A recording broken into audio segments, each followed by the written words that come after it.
Rick Ross knew perfectly damn well what he was doing and what that would lead to. 50 Cent appears to be living like royalty, and now Rick Ross has executed one of the most outrageous plays the industry has witnessed in years. Allegedly, Ross manipulated Big Meech, sparking rumors that Meech may have even considered ordering a hit in retaliation. That's how deep the betrayal appears to run. What's shocking is that everyone except Meech seemed to see this betrayal coming. The streets are buzzing, online speculation is soaring, and the entire ordeal feels like it's been pulled straight from the climax of a high-stakes television drama. What I'm doing right now, my shoulder broke, but we still getting to the money. We still count paper. This ain't a pump and dump, baby. But the question remains, why would Meech trust someone who once served as a correctional officer? In the street code, that's a non-negotiable violation. It's well known across the culture. A person's past can shadow them even after they try to change paths. Now turning to 50 Cent, he's not holding back at all. He's taking direct public shots at both Big Meech and Lil Meech on social media without even a hint of subtlety. Post after post, 50's tone has grown more cutting, while Ross has remained entertained, brushing off the drama like discarded noise. The real shocker? Seeing Meech out in public, smiling and engaging with Rick Ross as if Ross was a figure of salvation. Right, they don't even understand that you know, the way we grew up, you're supposed to spend no more than 10 or 20% of what you make. You know what I'm saying? So instead of maintaining loyalty upon his prison release, Meech aligned himself with the very man who's been feuding with 50 Cent for over a decade. 50 Cent never expected Meech to start a war, but still, this move hit hard. After years of public support, seeing those smiling photos likely felt like a blade in the back. But Meech didn't just walk away, he twisted the knife and pushed it deeper. Floyd Mayweather entered the picture, and right beside him stood Lil Meech, the rising figure whose career was launched through 50 Cent's support. 50 provided him with $5 million in legitimate earnings, helped open doors in entertainment, and helped shape the legacy of an entire family's name in modern media. Now Lil Meech appears calm and unbothered, sharing the spotlight with Mayweather as if there's no rift brewing.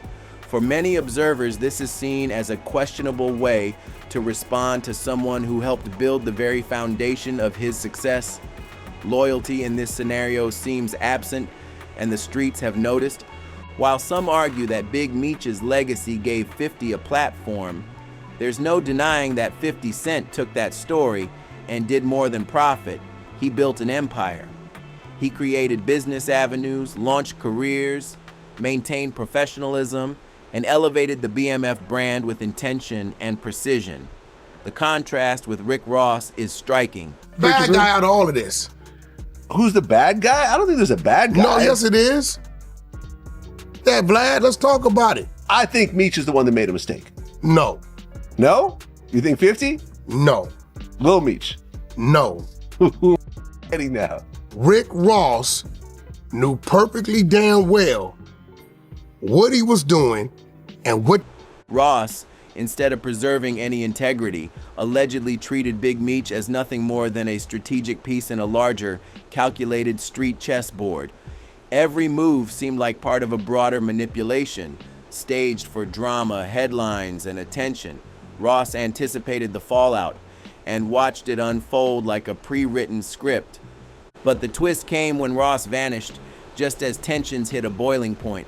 Without explanation, he ducked the chaos with a simple misdirection, suddenly announcing a shoulder injury. And just like that, public attention pivoted.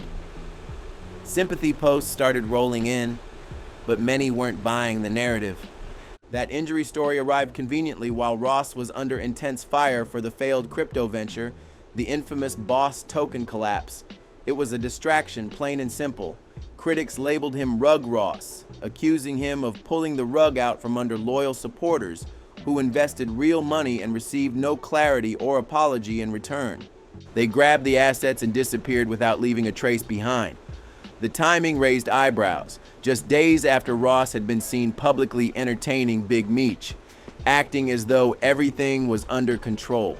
do you feel about the rapper Rick Ross having the same name?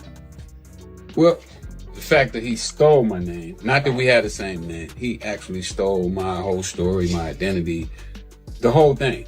You know, he built his career off of my legacy.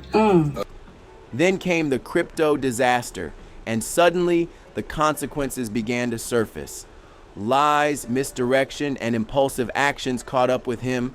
Ross's shoulder injury story popped up right on cue, deflecting the backlash from his collapsing crypto scheme. But whispers have surfaced suggesting Ross wasn't just a passive observer. Allegedly, he was the one pushing Big Meech to request more money from 50 Cent, stirring up tension where there once was loyalty. If those claims hold truth, then Ross wasn't merely opportunistic. He was orchestrating manipulation from both sides, playing the mentor role while undercutting genuine support systems. This kind of betrayal can't even be fabricated in a script. It's the kind of calculated move that breaks alliances in the shadows. Now Big Meech, stripped of reliable financial backing and mainstream industry support, is being treated like a liability. Whispers label him as someone carrying disruptive energy, bad for business and reputation. And remember those Wingstop franchises once tied to his name? Sources claim Ross offloaded most of them privately. Only a handful remain operational, maintained just enough to appear credible on paper. The real capital, however, was redirected into real estate and Ross's growing independent ventures, none of which included Big Meech in any substantial way. Had Ross removed himself from the equation, Meech might have had a real shot at rebuilding. With the right steps and support, street credibility and industry respect could have been within reach. But those chances evaporated through poor judgment and misguided alliances. As for Lil Meech, he became consumed with maintaining an image. Yeah. So look, I do want to do a BMF film because you've been entertained by a lackluster, small budget series. Now it's time to do a big budget film. Which director? Shout out to my homie F. Gary Gray, Antoine Foucault, what's up? Tarantino. It's a lot of legends. This is gonna be big. I can feel it. I'm just talking. He reportedly tried to keep pace with names like Gunna, spending recklessly, lavish trips, extravagant Chrome Hearts purchases, and high-end flexes designed for social media, all while the core foundation of his career was unraveling. The glitz is gone. The lifestyle has crumbled. Online discussions are lighting up with criticism aimed at Big Meech, particularly regarding the short-lived and questionable connection he had with Rick Ross. Viewers quickly pointed out how inauthentic the bond appeared and how swiftly it dissolved. Meanwhile, Michael Rainey Jr. didn't hold back in expressing his views. He made it crystal clear sympathy was not on the table. From an outside perspective, many say the warning signs were obvious. Observers argue that the situation reeked of manipulation from the beginning, and while the backlash brewed, another figure quietly enjoyed the fallout: 50 Cent. Known for his relentless online jabs and pointed commentary, he wasted no opportunity to escalate things. When 50 decides to speak, it's never just a post, it's a full-on offensive. Mockery, memes, and scorching commentary follow in rapid succession, each designed to dismantle the opposition's credibility. His approach is not passive.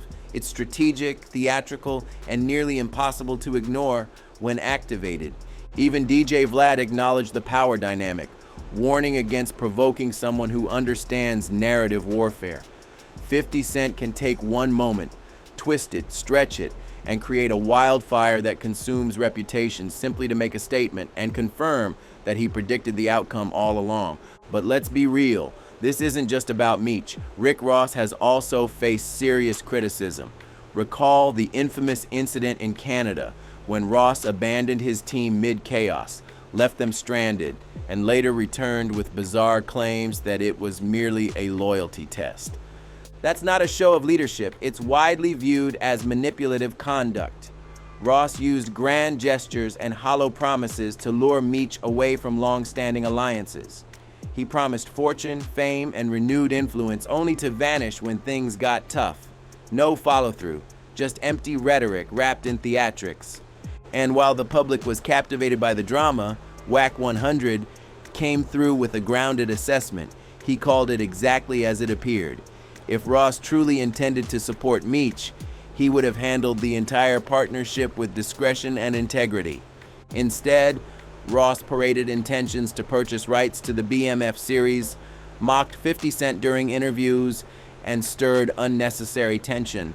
But now, that bold front has evaporated. The plan has fizzled. There's no deal, no new show, no follow-up. Even more telling, Ross has completely gone silent on Big Meech, acting as if their connection never existed. Rick Ross now appears to speak up only when it serves his financial interests. When it comes to Big Meech, however, that alignment no longer exists. Meech has been cut out of the profit-making machinery. But this is where the entire situation begins to unravel. Word on the street is that Ross was the real reason Meech's Welcome Home performance was canceled. This was the same event that many initially blamed on 50 Cent. But behind the scenes, Ross may have been quietly pulling strings to block Meech from receiving any spotlight or financial rewards from that appearance. While the public focused on 50, Ross allegedly ensured Meech remained in the shadows. Ross didn't want Meech shining. The goal, according to insiders, was to keep him a background figure, just another supporting character in the larger narrative that Ross controlled, a pawn in what now seems like a calculated loyalty game, played under the pretense of brotherhood, but rooted in control and visibility. Meanwhile, 50 Cent stayed mostly silent until he decided to speak with clarity and distance. One sharp message was all it took. Do not call my phone. I hope you have a pleasant day. Cheers to Valentine's Day. I am calm, icy, and stronger than you think. It read like a parting statement, but felt like a warning wrapped in elegance. That wasn't just a post. It was a declaration from someone who prefers to act quietly and strike with impact. And now, after the dust has settled, people are connecting the dots. The real story is becoming clear. The betrayal hidden in plain sight is beginning to make sense for many observers. Years ago, Ross rapped the infamous line, "I suppose I'm Big Meech," and it was initially interpreted as a tribute. Meech, it seems, believed those lyrics reflected respect and admiration. But now there's another interpretation gaining traction, one that suggests Ross wasn't honoring Meech at all. Instead, what if Ross was positioning himself to become Meech, symbolically and publicly? That theory doesn't seem far-fetched when considering the entire Ross persona. His career has borrowed heavily from real-life street legends, adopting names, stories, and imagery from individuals who built their reputations through underground empires. This isn't just speculation. The pattern is documented. Ross built his brand on identities and legacies that weren't originally his, particularly those rooted in the gritty realities of street culture and organized criminal enterprises. And in that light, the Meech situation appears not as betrayal, but as part of a familiar playbook. These are unvarnished facts that demand a closer look. Consider how Rick Ross even became known by the name the world recognizes today. That name didn't originate from creative branding or artistic vision. It was directly lifted from one of the most infamous drug kingpins of the 1980s, the original Freeway Rick Ross. At the time the rapper adopted the name, the real Rick Ross was serving time in prison, but once released, the original Rick didn't stay quiet. He openly criticized the rapper and pursued legal action, filing a lawsuit alleging trademark infringement and identity theft. That lawsuit wasn't based on speculation. It came armed with evidence and a legacy rooted in real-life criminal enterprise. The lawsuit began in 2010. The original Rick Ross came prepared with documents and street credentials. He had operated a multi-state narcotics empire, and his name was widely recognized in those circles. Meanwhile, the rapper, legally known as William Leonard Roberts II, had already built a substantial career, complete with fame, wealth, and a controversial past as a correctional officer. Then came the ruling. In 2013, a judge sided with the rapper, stating that the use of the name was protected under the First Amendment. It was legally framed as free speech, not theft of identity. Despite having no authentic connection to the legacy, the rapper was allowed to retain the name, the fame, and everything that came with it. Now, reflect for a moment.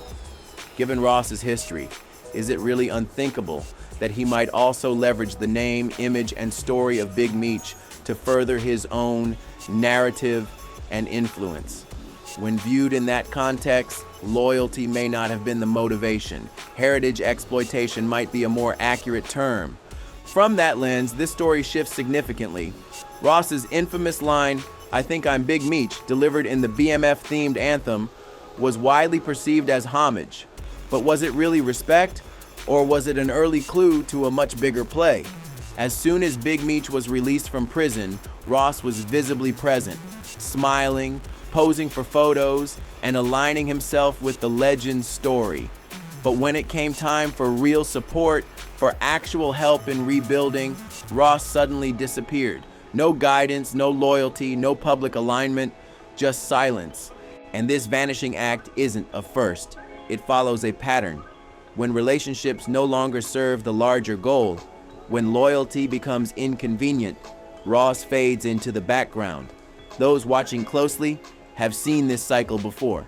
And with Big Meech, it may have just played out again, with even deeper consequences.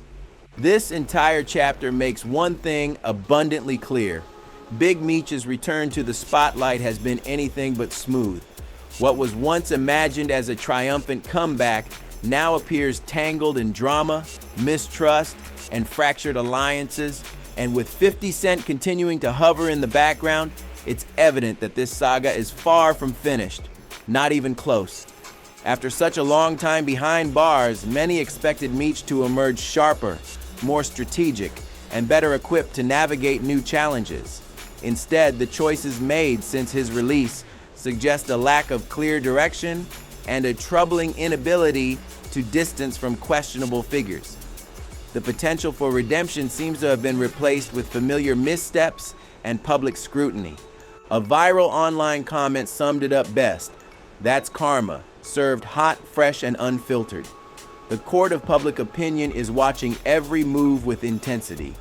And now there are rumors circulating about even deeper fractures. Claims that Meech has allegedly abandoned Cuffy, a childhood friend, have only fueled more skepticism and criticism, with betrayals seemingly coming from all directions and former allies going silent. The situation is unraveling like a live, high-stakes soap opera.